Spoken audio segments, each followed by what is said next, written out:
cause de vos foyers de merde qu'on en est là. Je peux parler à ma patiente. Ouais, mais cette patiente-là, c'est nous. Elle, c'est nous, c'est elle. Donc vous parlez à nous quatre, en fait. C'est pour ça qu'on est là, c'est nous la vraie famille.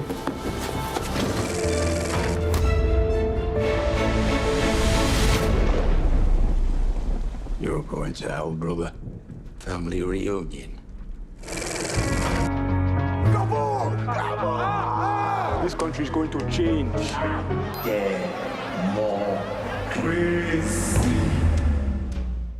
La sororité à l'épreuve de la précarité dans Les Filles du ciel. Daniel Day-Lewis filmé par son fils dans Anémone, les racines du mensonge.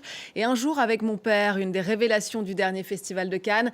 C'est le programme de ce nouveau numéro 100% cinéma de À l'affiche. Bienvenue à tous. Thomas Borez est avec nous comme chaque mercredi. Bonjour. Bonjour. Et puis nous recevons aujourd'hui Bérengère Macnise. Bonjour. Bonjour. Pour parler de votre film Les Filles du ciel, un premier long métrage sur une bande de filles qui vivent de presque rien et se serrent les coudes. On va bien sûr en parler avec vous dans quelques instants, mais d'abord Thomas, faites-nous les présentations. Voilà, Bérengère Macnise, réalisatrice belge, mais aussi actrice de cinéma et de télévision. Télévision parce que vous étiez au générique de la série, allez, on va dire culte maintenant, HPI, vous étiez Daphné, je crois, la collègue, et là on vous voit, la collègue de l'héroïne jouée par Audrey Fleurot. J'avais vu aussi cette mini-série Des gens bien, qui était diffusée en France sur Arte. Voilà, vous avez réalisé plusieurs courts-métrages, dont Le sommeil des Amazones, puis Matrioshkas, qui chacun leur manière raccordent d'ailleurs avec ce présent long-métrage. Et avant de voir la bande-annonce, juste un mot sur le titre, très beau titre, Les Filles du ciel, qui convoque une part quasi mystique dans un récit qui est pourtant réaliste. Expliquez-nous tout ça. Il y a un mélange d'éléments qui ramènent à ce titre. Ces filles décident de vivre un peu en marge au dernier étage d'un immeuble et c'est l'endroit où elles se sentent en sécurité. Donc il y a cette envie de les inscrire dans ce ciel. Et puis la nuit, elles travaillent en boîte, dans une boîte souterraine. Donc il y avait un peu cette dualité-là. Et puis j'aimais bien l'aspect un peu angélique que ça leur conférait d'être les filles du ciel, alors que c'est peut-être pas ce qu'on peut penser d'elles immédiatement, quoi. Ok, on va développer tout ça dans un instant, mais d'abord regarde la bande-annonce, regardez. J'ai peur de pas y arriver. Dans la vie, il faut se durcir, hein. Tu te souviens de Jurassic Park? Soit t'es un tyrannosaure, soit t'es une chèvre. Tu te rappelles ce qui arrive à la chèvre? En fait, ici, tu viens, tu peux jamais repartir. Tu vas être toute seule? Dégage. T'as pas besoin de lui, t'as besoin de nous. Mais tu vas aller où, en fait? Je vais où je veux. Nous, on sera là, on sera toujours là, nous.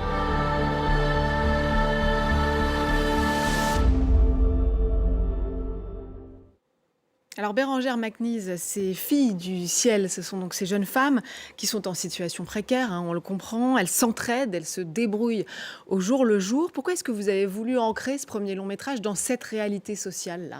Moi, j'avais surtout envie de parler de sororité, mais d'en parler d'une manière qui ne soit pas complètement utopiste. J'avais envie de raconter des jeunes filles qui décident de vivre ensemble, mais ce que ça implique aussi quand on est très jeune et qu'on décide de créer un groupe qui a ses propres règles et comment ces règles s'appliquent à chacune et comment en fait les règles d'un groupe ne sont pas censées forcément s'appliquer à tout le monde. Enfin, chacune a ses propres limites et en construction de sa propre identité. Et donc c'est ça que raconte le film.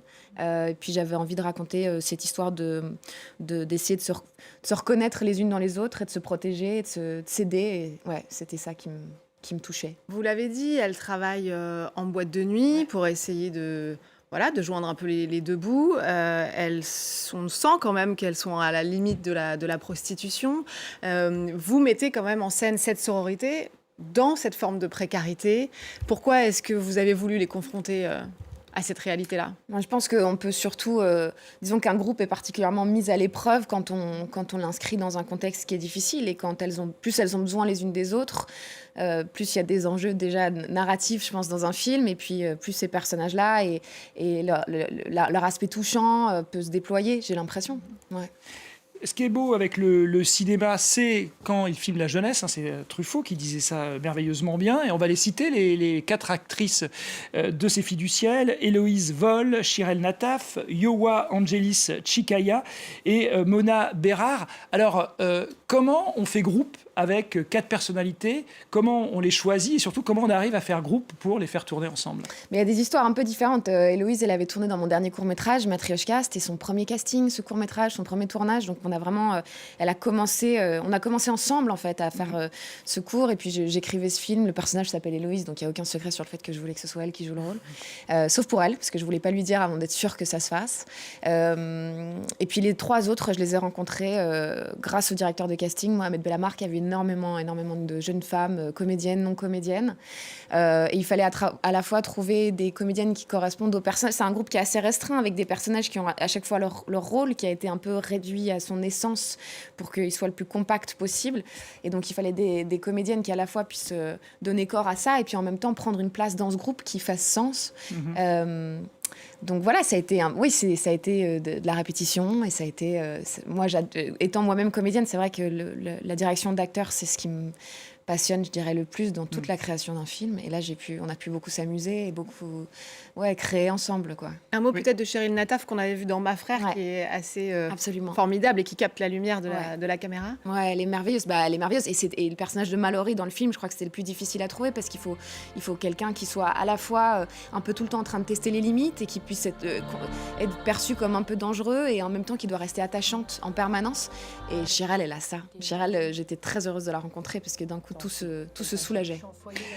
Les films avec que des filles, des bandes de filles, c'est presque un genre en soi. Je pense à des films comme La vie au ranch de Sophie Le Tourneur, Bande de filles de Céline Sciamma, forcément, mais aussi Fox Fire de Laurent Cantet, Death Proof de Quentin Tarantino, Spring Breakers, là on vous a fait des affiches de Harmony Korine, ou plus récemment Les femmes au balcon de Naomi Merlan. Est-ce que tous les films que je viens de citer, vous les avez vus? Est-ce que vous inscrivez dans un certain héritage ou pas du tout? Je les ai pas tous vus, non, je dois dire. Je pense aussi qu'au moment de l'écriture, on me parlait forcément en termes de référence. Je crois que le groupe de filles, certes, c'est un genre. Je crois aussi que c'est une expérience qui est partagée par beaucoup de jeunes femmes. Donc, je pense qu'on a un milliard de groupes de filles différents, de bandes de filles différentes, d'histoires différentes. Alors, c'est sûr que ça fait peut-être partie d'un récit qui a déjà été vu, mais je pense qu'il y a aussi une volonté de prolonger le récit en le questionnant aussi, ce groupe. Voilà, donc je peux pas vous en dire... Enfin, je veux dire, c'est quelque chose qui moi, me fascine, mais de ma propre expérience, et moins pour s'inscrire dans un type de film dans lequel je voudrais, auquel je voudrais participer. On parlait de sororité, que vous dites à juste titre est le thème central de ce film-là. Il y a une thématique qui est celle de l'attente d'un enfant. Vous avez intégré ça chez des très jeunes filles. Une est déjà maman, l'autre se pose des questions. Pourquoi cette thématique-là? On sait à l'heure actuelle que l'avortement est un droit qui est remis en question dans plein d'endroits du monde. Ouais. Pourquoi est-ce que vous avez tenu à ce que ça fasse partie de votre film? Parce que je crois que ce que je voulais questionner avec ce groupe, c'était sa capacité à respecter les choix de chacun. Et comment faire groupe et en même temps respecter la liberté individuelle de chaque membre de ce groupe. Et évidemment, ça se cristallise très fort dans la question de la maternité. Je crois qu'il y a la question de la maternité qui s'inscrit pour le personnage de Mallory comme une maternité qui est partagée. En fait, toutes ces jeunes filles élèvent cet enfant ensemble, et ça, j'avais envie de le raconter. Mais pour ce qui est d'Héloïse, c'est davantage le concept de la grossesse comme un choix qu'on doit faire pour soi-même. Et il y a évidemment 1 milliard de critères qui rentrent dans ce choix. Mais comment faire en sorte que ce choix soit vraiment celui qu'on prend seul? Bérangère, vous restez encore un peu avec nous. On va continuer à dérouler l'actualité cinéma dans les salles, et on passe à Anémone, les racines du mensonge, premier long métrage de Ronan Day-Lewis, porté par son père, l'acteur Daniel Day-Lewis, également co-auteur du scénario. Il y est forcément question de liens familiaux, mais aussi de secrets bien enfouis d'un homme isolé au milieu des bois. On regarde d'abord la bande-annonce. How long was it, brother? What, 20 years? About Brian. He's in the dark. Ray never spoke to me about what happened over there. I can't help you. Till he's told me what happened. Is that a question? What do you want from me, brother? Voilà, mine de rien, ça fait 8 ans qu'on n'avait pas vu Daniel Day-Lewis sur un grand écran. Il avait dit qu'il prenait sa retraite, d'ailleurs. Oui, il le dit toujours, mais il ne faut pas les croire, les comédiens, ni les réalisateurs et les réalisatrices. Voilà. Ça s'appelait Folsom Thread à l'époque, c'était un super film de Paul Thomas Anderson.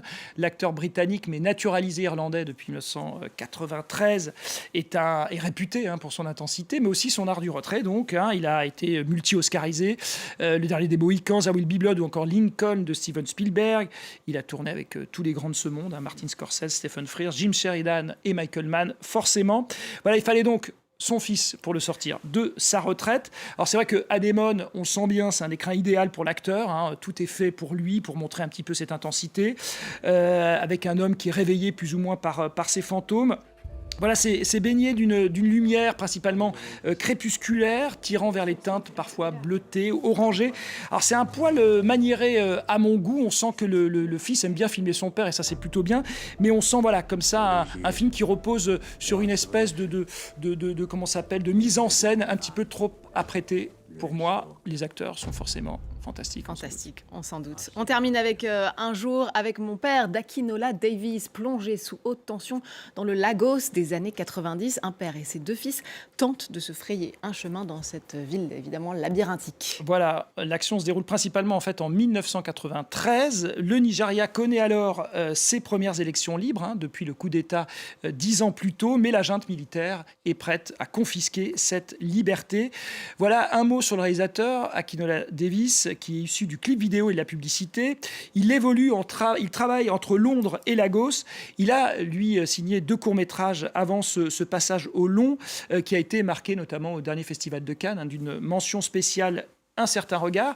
Le film a été tourné en 35 mm, hein, donc on sent bien chez le réalisateur qu'à travers la texture très organique de son film, il essaie, et sa caméra très mobile, de filmer des corps et de créer une espèce comme ça de tension permanente.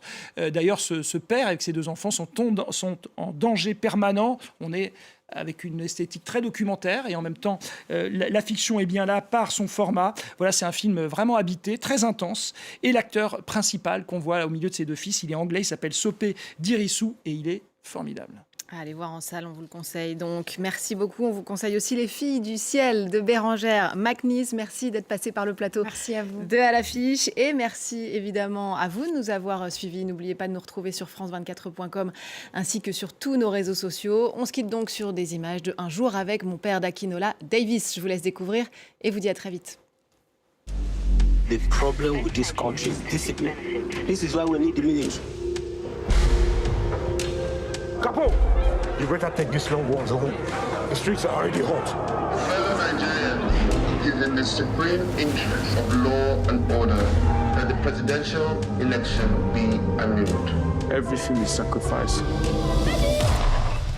You just have to pray you don't sacrifice the wrong thing.